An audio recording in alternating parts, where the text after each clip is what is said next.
Hi guys, Rachel here. This is my TBR for Gothlit November. I'm sure if you're watching this, you've seen the introduction videos, and if not, I'll link that video below. And I will also try and remember to include the list of books and films that Bailey from the Bailey Grind and I compiled for the challenge, the tag. So again, if you want to participate, we came up with 4 categories of Gothic literature: classics, Victorian, Southern Gothic, and contemporary.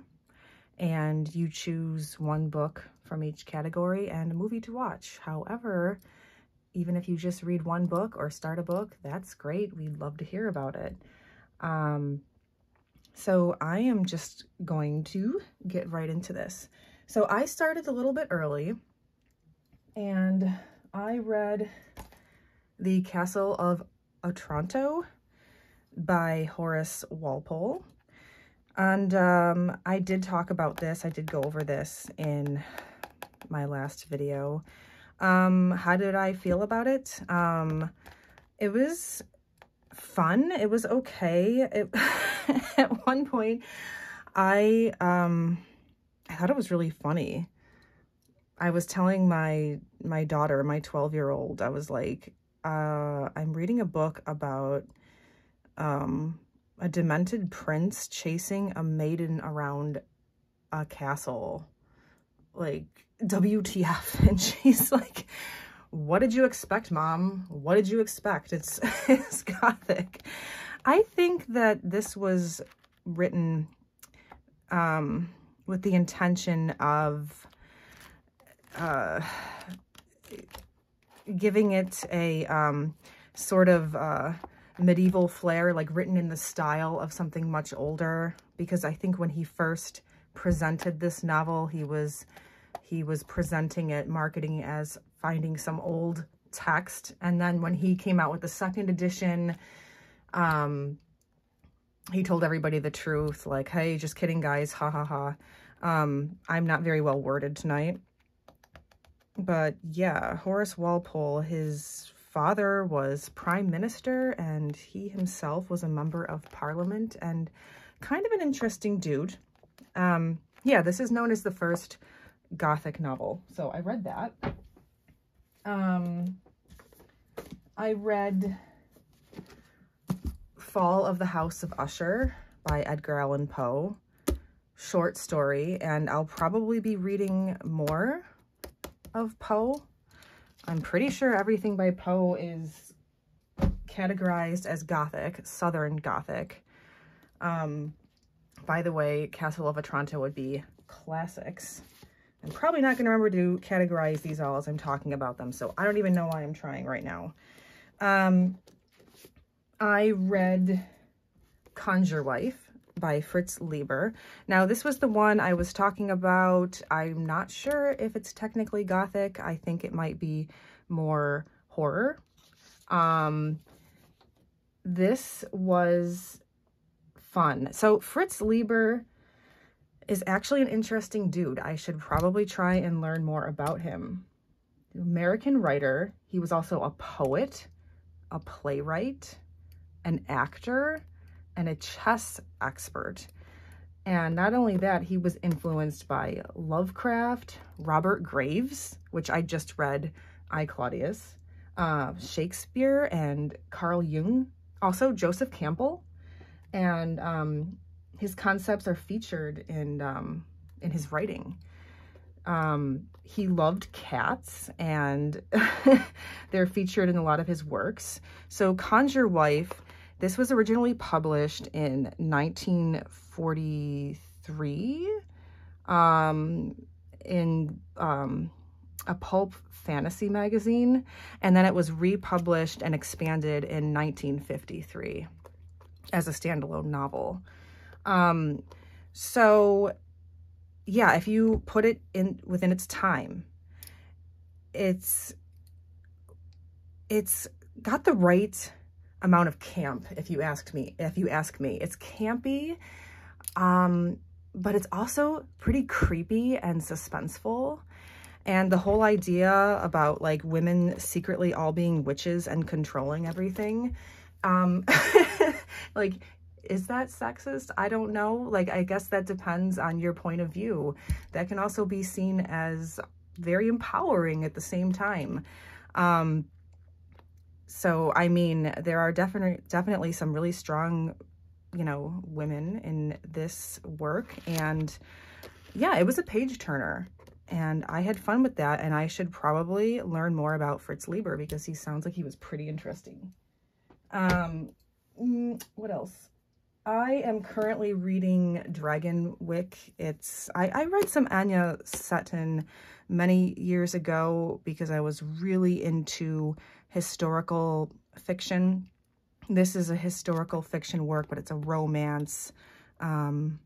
Evil lurked in the halls of the great house on the Hudson, and all who lived there felt its presence. So I started reading this like yesterday, and I'm halfway through it. And yeah, isn't this, look at this, guys. Look, this is back in the day where they had like ads in books. I haven't come across this too often, honestly. I have a lot of older books. Honestly, I don't even consider the 70s as old, but that was kind of a fun throwback. I also read Wuthering Heights. So this was not planned. This was not planned at all. This was my fourth time reading this book. What happened is my daughter, who you might have seen in my last video, Sweetie Todd, she wanted to participate in the tag, and I had some recommendations for her, age-based, that might be interesting for her. And she told me, she's like, I want to read Wuthering Heights. And I'm like, well, I don't know, you know, it's kind of like dark, and I don't know if it's going to be easy for you to understand. And she put her foot down. She's like, I want to read Wuthering Heights. I saw the movie when I was younger. I loved it. I want to read it. I've been wanting to read it for ages. So I was like, okay, let's try this. So I got her own copy. Here it is. She would also like an illustrated version. And I don't know, I bought another copy of Wuthering Heights for myself because it was cheap. And I love to read all of the introductions in classic novels, and all of the essays, especially Wuthering Heights. And I like to read the notes. So I picked up this Penguin Classics edition, and we read this in tandem. And we read it every night for like a week and a half. And we read it in bed with our kitty cat, Stormy, and it was so much fun. She told me that she is going to write a book report on it for the challenge. And I was like, oh, honey, that's great, but you don't have to do that. This is just supposed to be for fun. And she's like, but I want to, and I want you to write one too. And I'm like, oh my God, no. I was like, I don't even know if I remember how to write a book report. And she's like, well, that's okay. I have a template for book reports on Google Docs that we can use. So I was like, great. And she kind of started that.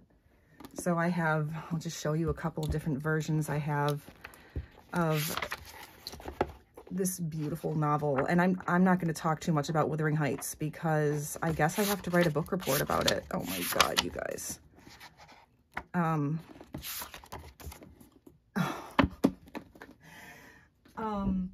Yeah.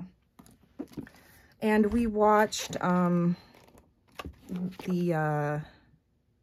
classic 1939 version, Laurence Olivier as Heathcliff. Yeah, these are all my copies of Wuthering Heights. So, isn't this beautiful? I recently, I just ordered the 1983 version of Jane Eyre with Timothy Dalton as Mr. Rochester. I love these woodcuts. And I don't know. Jane Eyre is not on my TBR. I read that years ago. I might have to read it again. I don't know. We'll see. So that might be it for what I've read or am reading. What else is on the list? After hearing so many good things about it, I feel compelled to read The Monk by Matthew Lewis. This was featured sort of predominantly in Jane Austen's fun little novel, Northanger Abbey. I think Mad Witch brought up Northanger Abbey. Bailey might have as well. I know she loves that book. And that book sort of it pokes fun at Gothic literature, but it also gives you a really contemporary sort of like POV from that time, where you see how like these things that were really popular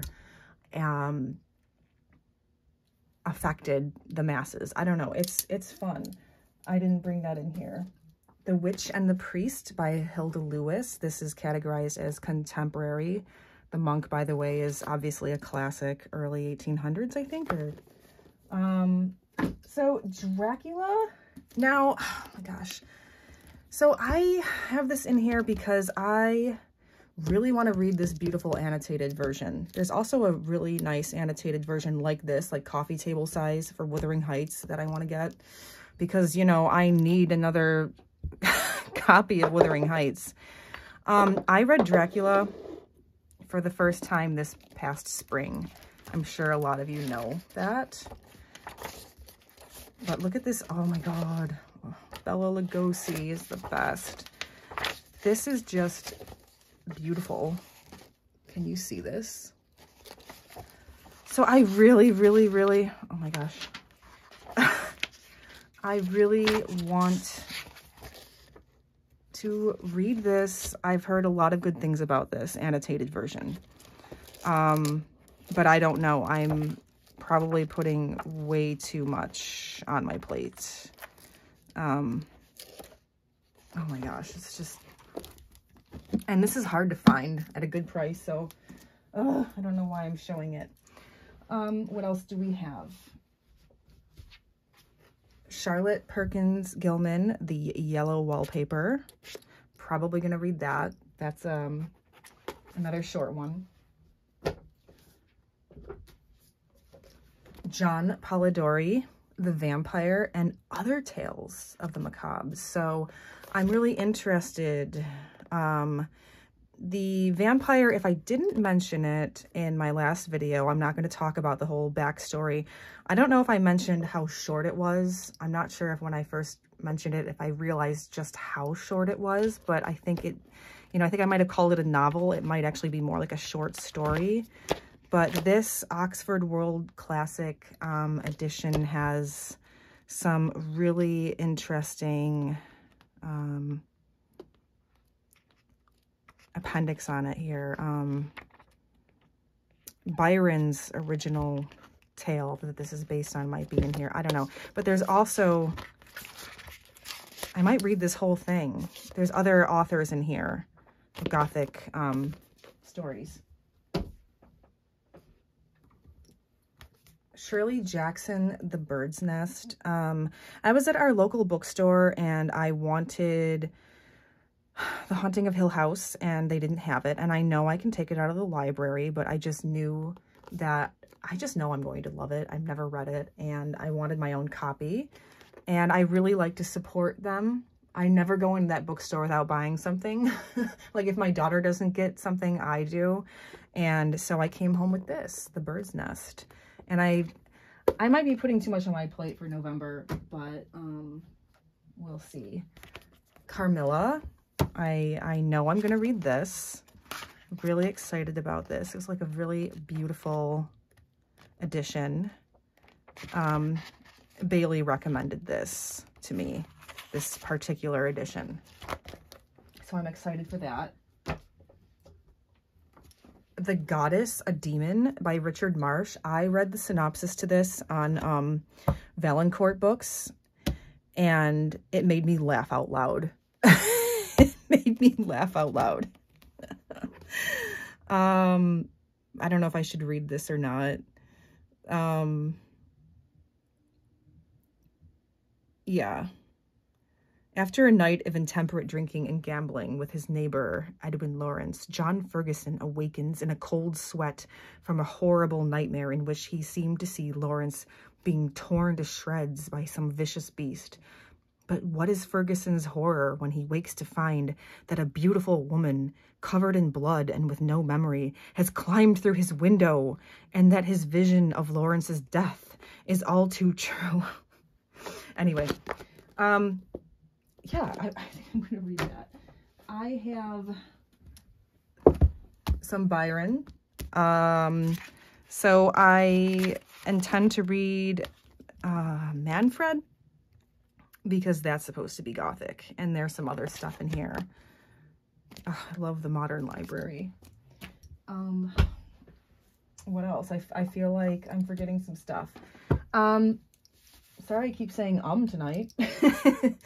So another category that Bailey and I originally had like conceptualized for this tag was nonfiction literary criticism, and then we scratched that idea because we thought, you know, that's just a bit too daunting. But before we had scratched that idea, I had gone ahead and ordered The Madwoman in the Attic, The Woman Writer and the 19th Century Literary Imagination by Sandra M. Gilbert and Susan Gabar. I don't know how to pronounce her name.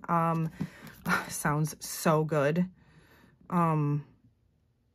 Called a feminist classic by Judith something. I'm not going to botch her name. In the New York Times Book Review. This path-breaking book of literary criticism is now reissued with a new introduction, blah, blah, blah. Speaks how The Madwoman in the Attic set the groundwork for subsequent generations of scholars writing about women writers and why the book still feels fresh some 4 decades later. It's quite hefty, and it seems like it'd be right up my alley, and we'll see. This might span into December for me. Let me bring my candles back in here. And my Raven. What else do we have? I have this Emily Bronte, A Chainless Soul. And I found this in one of my favorite little used bookstores in Maine a couple of summers ago. And, you know, I'm probably not going to read it this month, but who knows? And then this, I almost forgot I had Daphne du Maurier, The Infernal World of Branwell Bronte. Need I say any more? Daphne du Maurier, oh my God. So this is also, I believe, in the nonfiction category. Yeah. As a bold and gifted child, his promise seemed boundless to the 3 adoring sisters over whom his rule was complete. But as an adult, the precocious flame of genius distorted and burned low. With neither the strength nor the resources to counter rejection, unable to sell his paintings or publish his books, Branwell became a specter in the Bronte story, in pathetic contrast with the astonishing achievements of Charlotte, Emily, and Anne. So, yeah, Daphne du Maurier, if you're not aware, she's on this list a few times. Author of Rebecca and Jamaica Inn. My Cousin Rachel is another Gothic work, which I don't know if it's on our list or not. But again, the list is only meant to be used as examples, suggestions. You can choose whatever you want if you think it can be categorized as Gothic. Oh, here's another one that was floating around. Julia and the Illuminated Baron. This is not nonfiction. This is known as the first Gothic novel written by a woman who lived in the United States. And I believe it was published in 1800. And I did talk about it in the last video. Did I remember to talk about everything? Very quickly, I intend to read the guidebook for Robert M. Place's Vampire Tarot. So I am hoping to do a separate video on decks that I would like to use throughout November, just in keeping with the theme. And of course, the Vampire Tarot by Robert M. Place. Yeah, I mean, I mentioned this in one of my videos where I think I flipped through the whole deck. This is a deck, not only for vampire lovers, but for people who love literature. I mean, especially Gothic literature. And the book is really interesting. I haven't started reading it yet, but Robert M. Place goes in depth with not just some tarot history, but yeah, history of vampire lore and fiction and whatnot. And I find that compelling and fun. And Madwitch just did a beautiful unboxing of this deck. So again, it's out of print, and I apologize for that, but it can't be helped if I'm being honest. This is what I want to read. I was thinking that I might go over some films, but I don't want to make this too long. It's gotten really late. I've had a really rough week. Haven't been sleeping well, and it's been messing everything up. But I wanted to talk about music just very quickly. So my friend Kaluna V, I'm sure a lot of you know her. She recommended to me an ambient channel on YouTube, and I forget the name of it, but I am going to try and remember to link it below. And if I didn't, just, you know, give me a comment and let me know, like, hey buddy, where's the link? And my daughter and I listened to that every night when we were reading Wuthering Heights, and we really liked it. And also Kaluna, she just made I hope I'm pronouncing that right. She just made, she just did a video for October, and she went through some of her records. It was a really fun video. Check it out.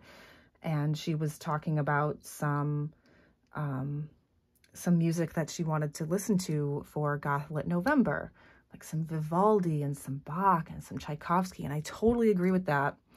I think Bailey and I originally were thinking of creating a goth playlist, and we both just got so busy.